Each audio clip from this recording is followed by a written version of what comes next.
The Power of Purple, Living with Lupus is brought to you locally by the Bank of Guam, the People's Bank. 35-year-old Audora Simmons said it was when she was 11 or 12 years old when they noticed something wasn't quite right.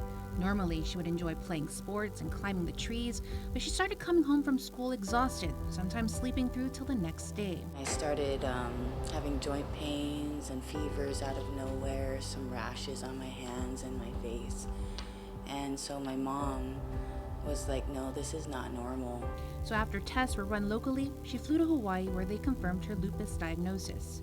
Living with lupus, Simmons says she has her good and bad days, her rough days experiencing physical ailments. Joint pain, joint swelling, to the point where the pain is so bad that I can't turn doorknobs. The weight of a metal spoon, for example, would be too heavy for my joint to support, or even just as simple as, kneeling down to try and use the restroom. It'd be that excruciating. There are days where Simmons says she experiences lupus fog. Like you're not comprehending. Like you can have a conversation with somebody and like 2 seconds later, what did we just talk about, And it's very frustrating because it's not something that's tangible, that part of it is the most frustrating for me because you don't know when it's gonna happen. And then there is something she refers to as memory blanks.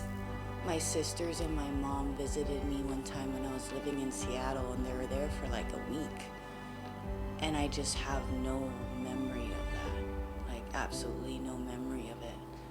And that's the scary part is, what else am I forgetting? Simmons takes medication and is mindful of what she eats and drinks and her exposure to the sun. She's beyond grateful for the support of her family who have been there on her rough days.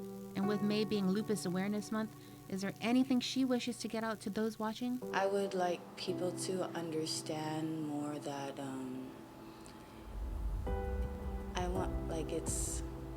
even though we look normal, we may not be, we may be feeling, sick or in pain on the inside. Just be compassionate and try to understand where, the person is at or what they're experiencing. Reporting for KM News, I'm Jonah Goncharfis. The Power of Purple, Living with Lupus is brought to you locally by the Bank of Guam, the People's Bank.